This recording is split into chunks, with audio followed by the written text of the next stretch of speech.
and you're about to laugh at this. You did last time I said this. Gavin Newsom himself has never expressed any interest in running for president. That's a fact. You're right. I did laugh at that. But that's a fact. Welcome to Real Clear Politics on SiriusXM. I'm Tom Bevan, co-founder and president of RCP. It is Wednesday, February 26th. I'm joined today by Carl Cannon, our Washington bureau chief and executive editor, and Sean Trende, our senior elections analyst. Well, gentlemen, Donald Trump had his first cabinet meeting today in which he held forth for about an hour. Usually they let the press in and let him ask a question or maybe two and then shoo them off on their way. Not the case today. He covered a ton of subjects, everything from DOGE to the immigration gold cards that he announced the other day to negotiations with Ukraine, the ceasefire in Gaza. Carl, it was a real Trumpian cabinet meeting, I guess, tour de force. Did anything jump out at you? Well, it was really a press conference with the cabinet there more than a cabinet meeting. Cabinet meetings are where they hash out policy and the cabinet members report to the White House. This is many presidents ago, cabinet officials actually used to run their departments. They don't do that now. President Trump does it, and that's the way that's sort of the modern way. It's not an improvement, but it's the custom. And you also had the presence of Elon Musk there, who, his appearance, it's off-putting. He's wearing a baseball cap and a tech support T-shirt under a sports coat. But it was actually interesting because for the first time, in my mind, he gave a very succinct and coherent explanation of why they're doing what they're doing. Since he said word for word what I said he should have said a couple of days ago, I wonder if they're listening to our podcast. He said, listen, we inherited a $2 trillion deficit. That is more money, interest on that debt, on the national debt is now more than Pentagon spending. And we spent a lot on the Pentagon. It's over $1 trillion. This is unsustainable. We're in a crisis. We have to address the spending. And he said all that in a way. He was very complimentary of the other cabinet officials. He said it's the greatest cabinet ever assembled, as if what would be his basis for knowing that. I obviously has no idea. He'd be hard pressed to name any other cabinet members from previous administrations. Oh, come on, Cannon. Well, he's not a student of the presidency. I wouldn't expect him to be. It was just this Trumpian statement, that everything's always the biggest and the best and the most. And then they kind of tried to explain about this email that went out. He called them letters. They weren't letters. They were a snotty, half-baked email that went out on a Saturday. But President Trump went on and on about how, we're just trying to make sure these people, they're probably dead. They're probably not even there. He may sound like no-show jobs are de rigueur in the federal government. I would be surprised if that's true, but they said 1 million people have responded. And they held court. And it was the good, the bad, and the ugly of the Trump administration. And I thought it was a step forward for Musk to explain why to the American people. I thought why they're doing what they're doing. Well, okay. Since you've been railing on Musk and DOGE for the last week, and he did say, Carl, and we got to be more empathetic and all that. He said, look, we're not trying to be cruel. We're not trying to be capricious, I think is the word he used, which is the word that you've used. Yeah.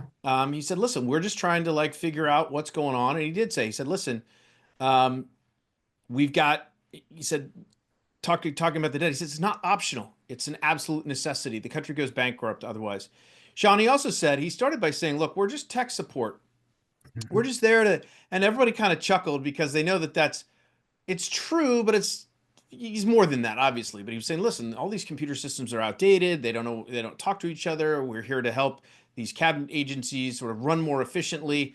But I think they've gotten into a situation where, and he talked about, Trump had said, look, he's taking a lot of flack and we appreciate he's trying to run other companies. And so he's making a big sacrifice. And then Musk mentioned the fact that he's gotten a lot of death threats and he is taking a lot of heat.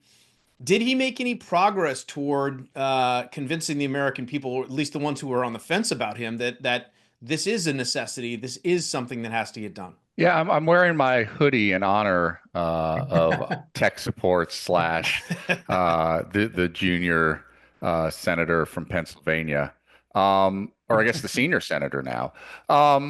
Look, I don't know how many people tuned into the press conference, but I think Musk is finally start. I think there's two things. First, to answer your question, Musk is finally starting to make the kind of arguments that need to be made.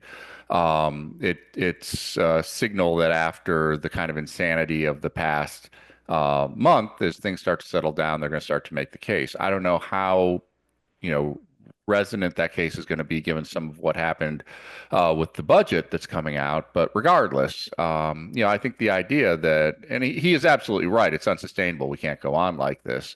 Everyone was making fun of Musk for not knowing, about the ages of people, and they're like, well, he doesn't realize that the Social Security Administration still runs on COBOL, and if he had done that, he would.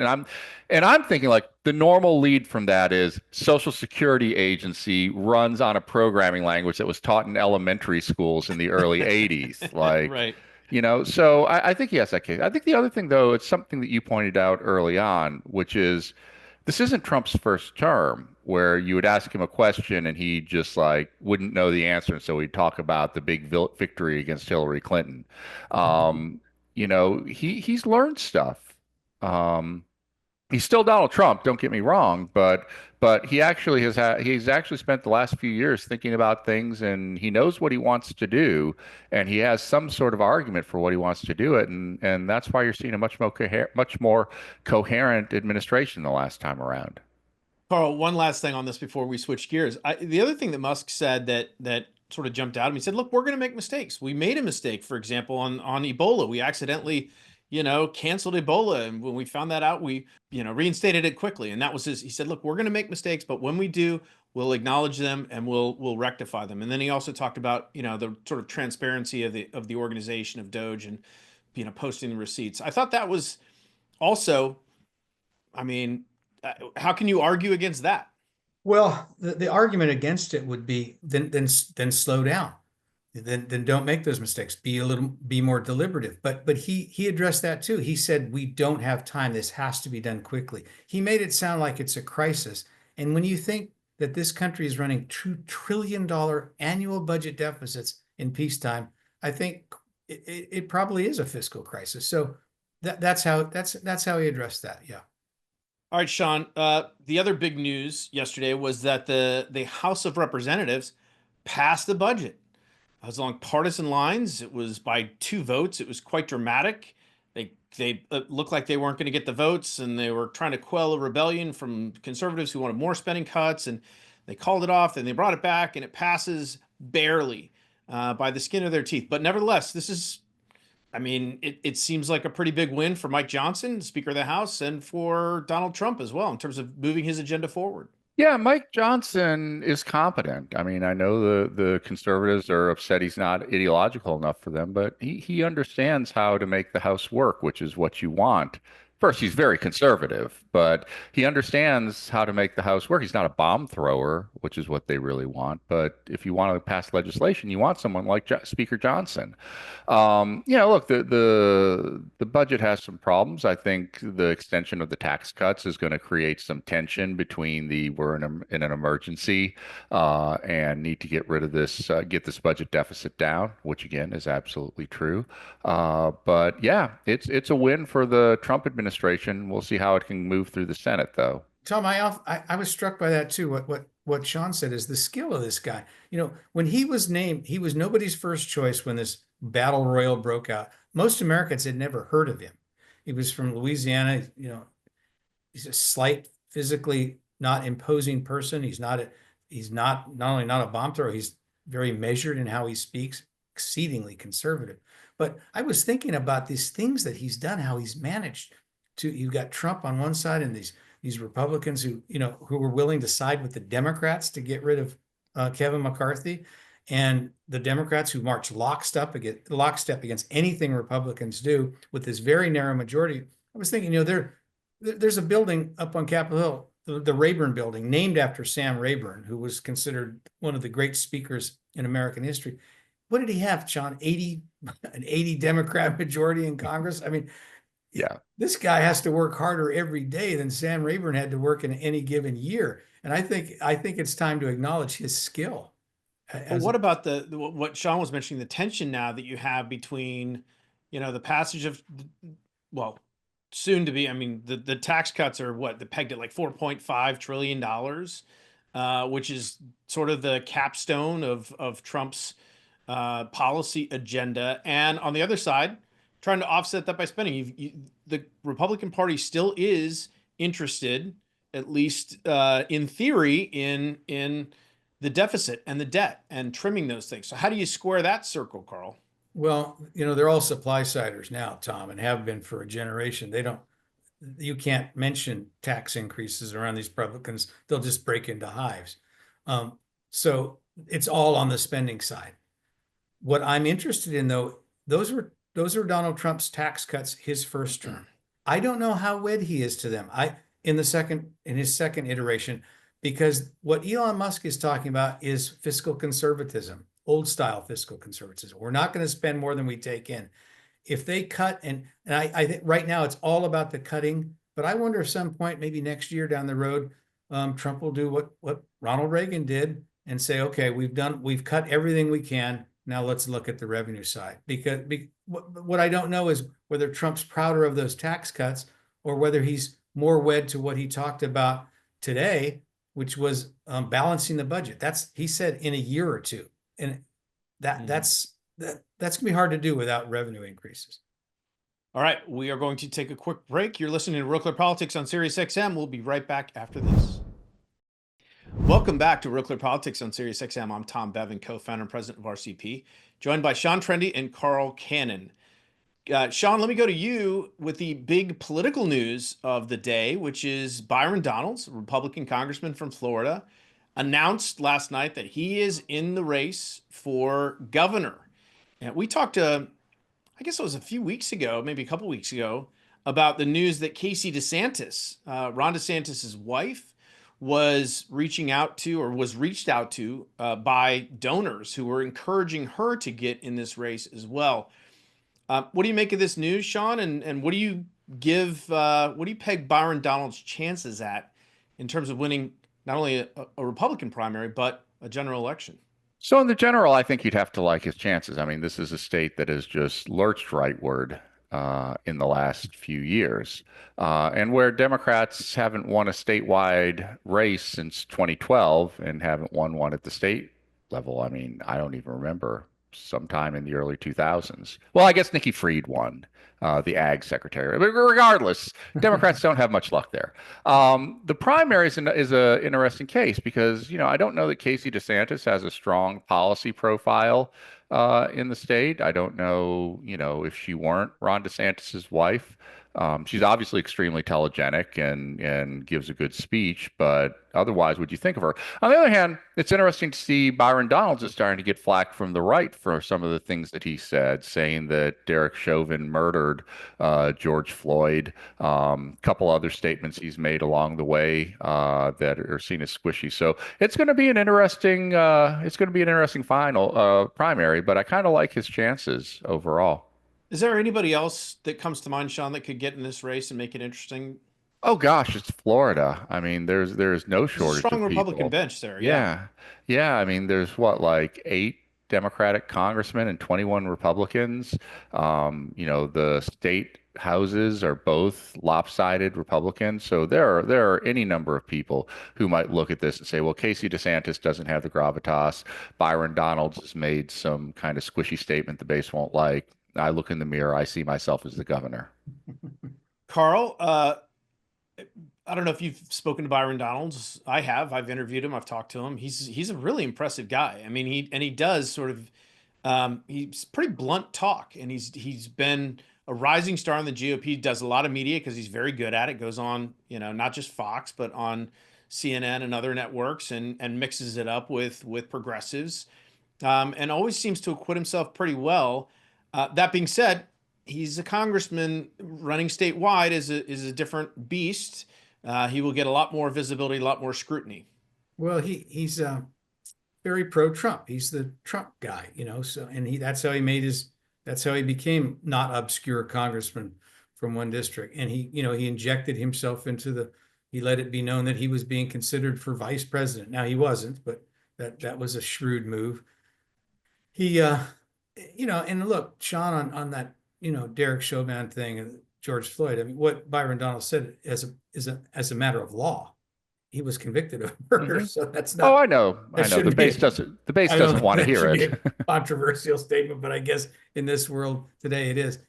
Look, Casey DeSantis is very telegenic and very, as you said, Tom, she's also charismatic and people like her. She has big room charisma and small room charisma. Donors like her and crowds respond well to her. So you'd think she'd be a formidable campaigner.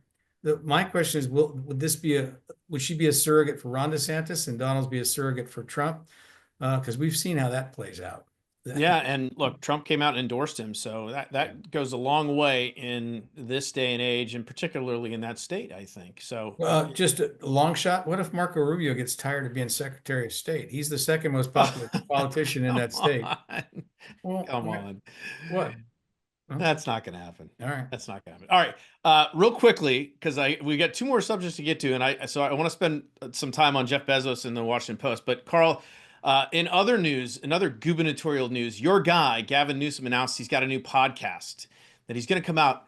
That he's going to have a real talk with real people about the issues. Is this anything other than a transparent ploy to keep him in the mix so he can run for president in 2028? Well, Gavin Newsom, and you're about to laugh at this. You did last time I said this. Gavin Newsom himself has never expressed any interest in running for president. That's a fact. You're right. I did laugh at that. But that's a fact. So okay. We like to impugn motives to people. All politicians are ambitious, almost by definition. And, I covered local government, and there isn't a mayor of a city, the size of South Bend, to pick one city at random, who doesn't look in the mirror and sees himself as a possible president someday. So yeah, maybe he does.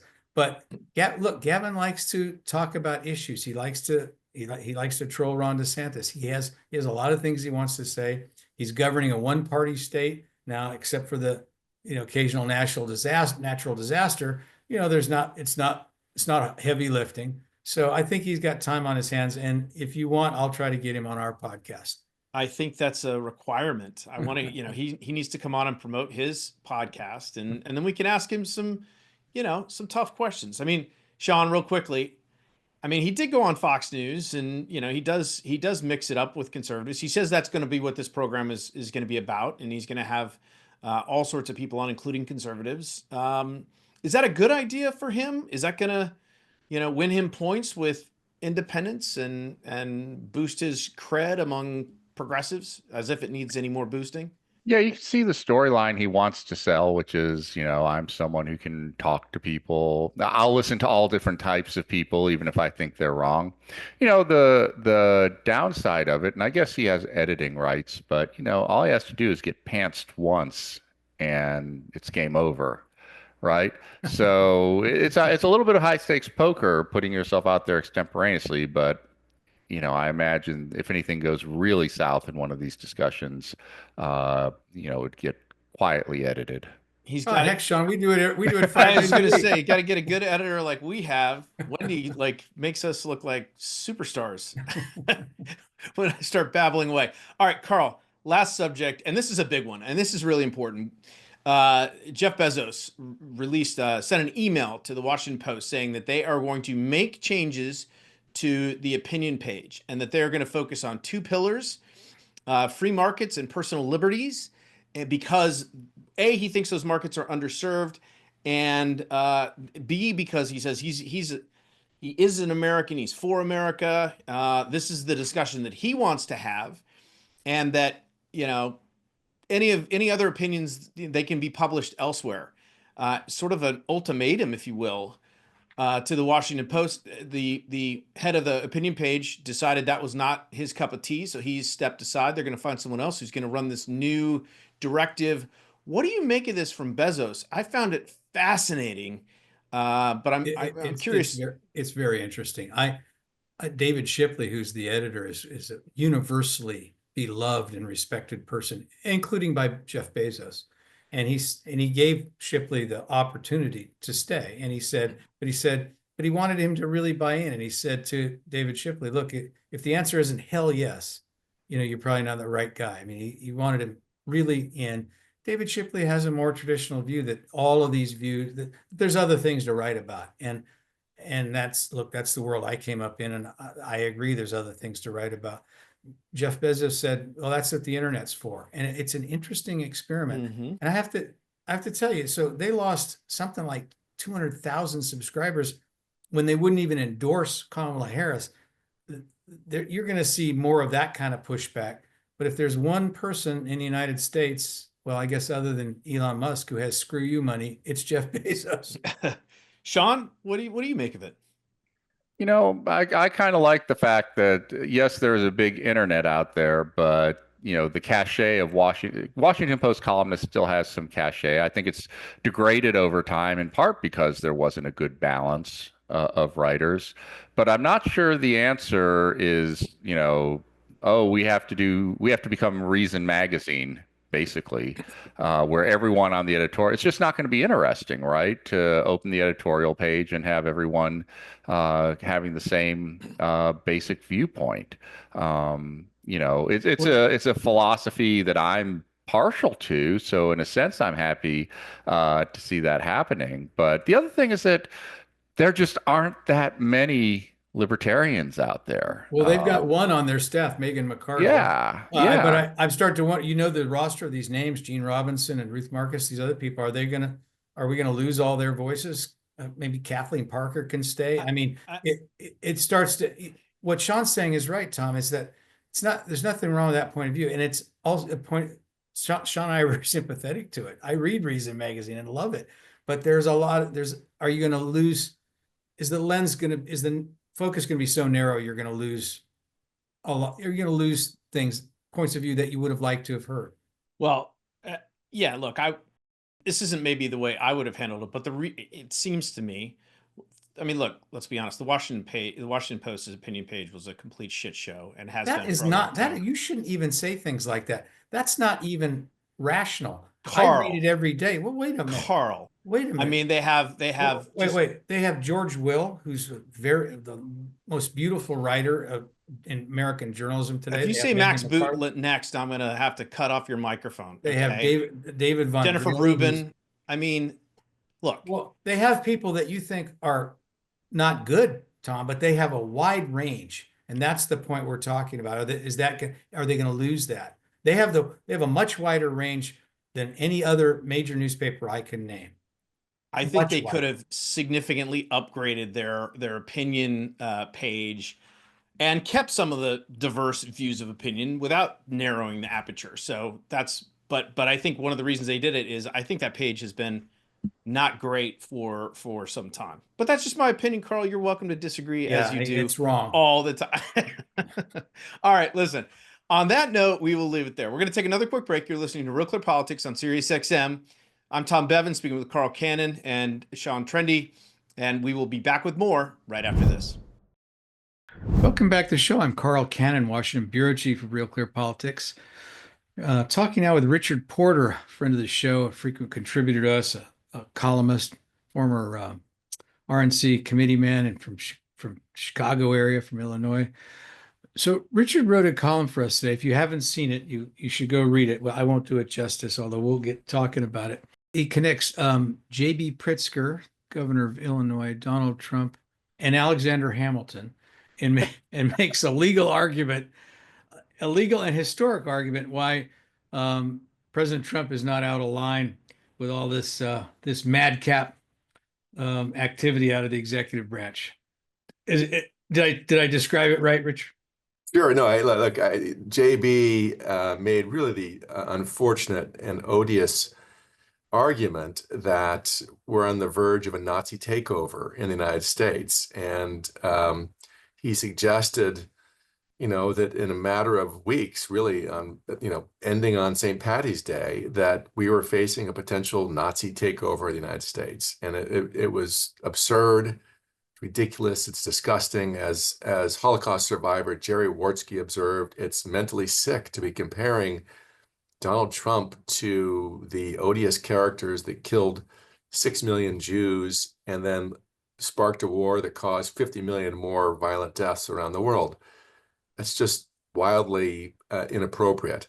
But if we want to have a conversation about presidential power, it makes sense to step back and consider what the president's power is. And that's sort of the second half of the article. All right. Well, I want to get to that, but the first thing, it seems to me there's this competition between these Democrats and JB Pritzker and Phil Murphy and this Dan Goldman from New York and this woman from Texas.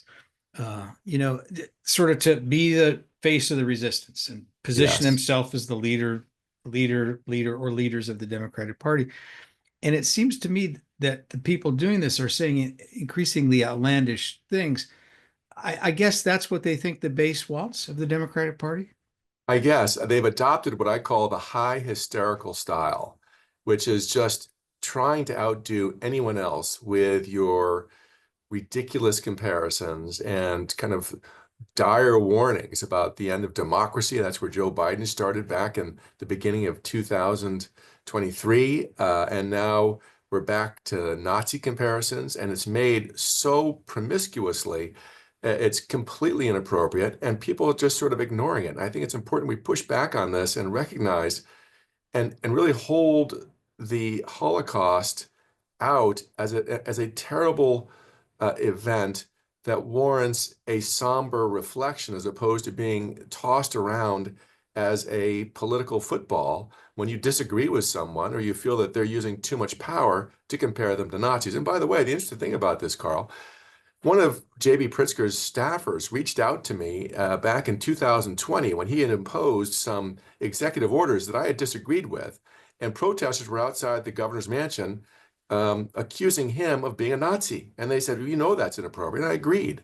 And so I actually wrote something at the time calling on people not to make Nazi name calling part of their protests. Instead, just attack the problem, challenge what's wrong, as opposed to using this terrible event as a contemporary football to throw around. And Richard, I agree with you completely. I've written this. I think the Hitler stuff's just out of bounds. I think the American people rejected it in 2024 at the polls. It's just for all the reasons you say. But let's go ahead and talk about your column, because I'm going to push back a little bit on the Donald Trump as authoritarian figure. I'm certainly not going to use that analogy, but we can have a little bit of a debate about it. But first, tell our listeners and viewers what you wrote about Alexander Hamilton, what he had to say about energy in the executive. Sure. Well, there's two key Federalist Papers. The Federalist Papers were written by founders who wrote the Constitution, where they try to explain and sell the Constitution. And one of the complaints about the Constitution was that it was going to create a president that was too king-like. Now, the Constitution was created in part in reaction to the weakness of the Articles of Confederation, where the U.S. government, it had all sorts of democratic features, but it was tangled up in an inability to act. And so one of the key elements of the reforms that led to the U.S. Constitution was to create an energy with, as Alexander Hamilton would say, energy. And that's to focus the power all in a single individual, to have them balanced with power in the Congress and also in the judiciary, but to create a single individual whose job it was to execute the law and to show energy in the government. And Hamilton thought it was important that this power of the executive branch be in one person, unlike the judiciary, unlike the Congress, that the executive branch really, and of course they had George Washington in mind, but this is what they envisioned, not a group of people, not two people, not a power sharing thing, not a council, one strong person, right? One strong person. And that was designed specifically that way, as you say, many, one, many, or fewer. Like you had the judiciary as a council, you had one, and you had many. And so the idea was to get the benefits of both systems, put them into a balanced system with competing powers, separating the powers, but also having them in juxtaposition to each other, so that in that way you would have both the popular will and the ability to have an executive to get things done, to actually wage a war, for example, to be able to negotiate treaties, to act. And that's what we see, and that's what in Federalist 70, Alexander Hamilton is arguing, that by having a single person, one, you get the ability to act, but two, you also have the clear responsibility. When action is taken or inaction, something doesn't occur, then you know who to blame. You can't have the finger pointing. And you see that in Congress today, which is not that functional. It's really not getting things done. And in part, But because in the context of your argument, Richard, I'm talking to Richard Yeah. Porter, former Republican national committeeman for the Republican Party, frequent contributor to us, and a lawyer and a constitutional scholar. I'm Carl Cannon, Washington bureau chief of Real Clear Politics. You're listening to us on Sirius XM radio. Richard, you're offering this argument in the context of this attempt by President Trump, with the help of Elon Musk, to gut the civil service, to really rein in the federal workforce. And you're arguing that that is actually a proper understanding of the constitutional powers of a president. Well, yeah, 100%, Carl. And by the way, if people have issues with this, they can go to courts, and they are, and courts are making decisions. When the administration disagrees or the complainant disagrees, they can go and appeal it too. So there's a process by which this is all going to shake out. But just recognize that you can't have a system where bureaucrats get to do whatever they want. That's not what was designed. There are not 3 million presidents. There's one. And unfortunately, I think the original concept behind the civil service was you'd have an expert class of people, they would be nonpartisan, and they would implement the lawful orders of the president, whoever the president was, from whatever party they were from, just in the ordinary course. And so you could have kind of a permanent government of experts, and they would be steered by the political leadership. Unfortunately, what we see today, and what Donald Trump learned from his first term, is you have a state that refused to take direction. And the best example of that was USAID, which wouldn't even provide information to Congress, refused to provide information to the Secretary of State about what they were doing. And so they just kind of came in, they said, no, we're in charge, and he is. Under the Constitution, there's one president. Okay, I'm not going to argue the law with you. You're a lawyer, but I'm going to push back on one thing. I'll submit to you, and we've got a couple minutes left, Richard, but I like your response to this, that Donald Trump invites these comparisons that he doesn't like. And I'm not even sure he doesn't like them.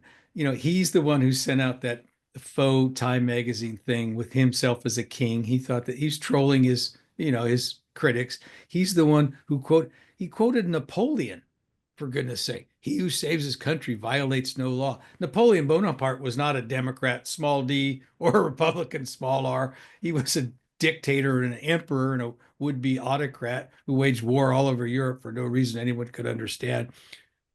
President Trump is basically appointed himself the head of the Kennedy Center. He seems to want to be the postmaster general. He kind of suggested he was taking that over. He wants to, now this is informal, but be the sort of the informal commissioner of golf, a sport near to my heart and yours. And lately, the latest thing this week, he's deciding who gets to cover him. So he's also the president of the White House Correspondents Association, at least in his mind. Wouldn't your argument be more resonant if Trump wasn't going around doing all these things that drive people crazy? Well, what's interesting is what he does, he by doing these things, he brings out the worst in his opponents who cannot help themselves. They reflexively object to whatever he's standing for. So if he's standing on a beach and says it's a beautiful day and wouldn't it be great to be here, the reflexive anti-Trump people would tell you all the reasons why it was a horrible place to be. You're going to get cancer by being in the sun and blah, blah, blah. And the truth is, what he's doing is popular with the American people. For 40 years, Carl, we've talked about, rooting out waste, fraud, and abuse, and reducing the size of government, and making the government more responsive to the people, the deep state, and all that stuff. And the reality is, it never was happening. I used to say when I came out of the first Bush administration that you had to understand the government was a giant millstone that was grinding its way down, and the administration was actually just a dance troupe in front, doing some rhythmic dance with some of those ribbons and that sort of thing, providing a show while the government itself just ground ever onward. Ronald Reagan made some impact, but not a lot. And, both Bush administrations had some impact. And Trump in his first. Bill Clinton and Al Gore. This is like a real. Bill Clinton and Al Gore tried to trim the federal government. Yeah, they actually did some of that too. Good point. So all right. Talked a lot. There's some action happening here. And I think people reflexively oppose it, puts them on the wrong side of where the people are on this, that people want to see this kind of change, Carl. Well, I think you're onto something, Richard, but I'll get the last word. I'll just say that when the president of the United States says he's going to decide who gets to cover him, which news organizations he's taking a power unto himself that neither Alexander Hamilton nor John Adams nor Thomas Jefferson even dreamed of having. But that's going to do it for us today. But he yeah. won that court case so far. And the AP style book is purposely taking positions that are contrary to where the administration. Well, that's not, maybe, but that's really not the president's prerogative. Sometimes you just have to take the slings and arrows. Anyway, we'll be back right after this. You've been listening to Richard Porter, who's a good friend of the show's. I'm Carl Cannon, Washington Bureau Chief, Real Clear Politics. So don't go away. We'll be back in a moment. Welcome back to Real Clear Politics on Sirius XM. I'm Andrew Walworth, and I'm joined now by James S. Robbins. He is the Dean of Academics at the Institute of World Politics in Washington, D.C. So, Jim, welcome back to the program. Hi, Andy. How you doing? That's great. So, Jim, you and I talk from time to time on this show, especially about sort of big foreign policy topics. And, it's been about a month that we've been in the second Trump administration here. So I wanted to talk to you and sort of get a 10,000-foot view of how Donald Trump's foreign policy is shaping up. And the first question I have for you is whether what we're seeing now is really sort of a tectonic shift, like a big change, sort of an end of the post-Cold War regime, a real challenge to what they call the rules-based system, free trade, respect for national borders, nuclear non-proliferation, all these big ideas. Is Trump really doing something different now, or is it more of an evolution in your view? Well, he's definitely being disruptive. I think that that's part of his technique. It's kind of a negotiation technique to throw out a bunch of interesting ideas and then see what happens. Try to jolt the international community out of its complacency on some of these issues. So whether that portends lasting fundamental change or not really remains to be seen. But I think that President Trump is definitely a lot more willing than some of his predecessors to question things that maybe other people have thought weren't questionable. It doesn't necessarily mean that some of the like wildest things that he's talked about he even means are going to come true, like taking over Gaza or Greenland or something like that. But you never know. I mean, he likes to play with ideas. He likes to throw them out and see what happens. And some of his critics and the anti-Trump people really kind of lose it and get out of control. I think he enjoys that, actually. So let's talk about cause and effect, though, a little bit. I mean, is Trump really sort of, one way of viewing it is Trump is sort of reacting to a world that has changed, as opposed to sort of leading the change? And I mean, obviously, there's sort of a little bit of both, but has the world changed so much, especially, I guess, after the invasion of Ukraine would be sort of like one of the sort of flex points, that he is sort of catching up and making the U.S. sort of catch up to the way the world actually works now? Well, yeah, you could definitely look at it that way, that certainly in the Biden administration, there were no innovations in foreign policy. I think in the Trump first term, he showed what's possible with respect to, say, ISIS, something that Barack Obama allowed to fester and said was, couldn't be done. And then President Trump just came in and took care of the situation. So maybe he's feeling emboldened that he can now sort of clean up some stuff that's been allowed to kind of wander on without being taken care of. The Ukraine war is a case in point. I mean, it's just a fact that after 3 years, the lines on the ground aren't moving. Ukraine isn't able to get a decisive position vis-a-vis Russia. They haven't been able to push the troops back. So it's a stalemate. It's World War I style trench warfare. What are you going to do about it? I mean, in the Biden administration, there was no effort, no major effort anyway, to engage diplomacy. They had some international peace talks that Russia didn't attend. And so President Trump is saying, look, if you want to be serious about peace there, you're going to have to talk. And so he reached out to Russia. And again, his critics went mental because, oh my God, how dare you speak to Putin? But the fact is, if you want to get some kind of ceasefire or make any kind of progress diplomatically, you have to engage the Kremlin. It's not like we like the Kremlin. They're still international aggressors. But the facts are the facts, and you have to talk to them. So that's an example of where President Trump has said, I'm going to try to get this done. The way to get a ceasefire has to go through Moscow. And so that's where I'm going to start. And talk about U.S.-Russian relations in particular, because I know you and I have talked before about sort of the end of the Vietnam War and what came out of that. And I'm just wondering, at some level, if you look at sort of, again, stepping back, you've got China, you've got Russia, and the United States and Europe, I guess, sort of are the sort of still the key players in this sort of global chess game. And one of the things that Nixon and Kissinger did, of course, was to sort of try to drive a wedge between Russia and China after the Vietnam War. And to some degrees, they succeeded with that and ended up with détente with the Soviet Union. They ended up with a sort of a opening to China. And I'm wondering, when you look at this from that sort of grand strategic point of view, is there sort of a real strategic reason for the United States to have better relations with whoever is in Moscow? If for no other reason, then it sort of helps to keep China in check. Yeah, the opening to China worked too well. I mean, with what we wound up with. I mean, for the Soviet Union was a threat, and people said, you know, oh, China, well, whatever. And now China's a major threat. So yes, and Russia is definitely the junior partner in the Russia-China relationship. Putin backdoors his sanctioned oil out through China. China gets a deal on the oil. They're, keeping Russia afloat to a certain extent. So yeah, it would be good to try to break up that relationship a little bit, just to create problems for China. I don't know about for Russia.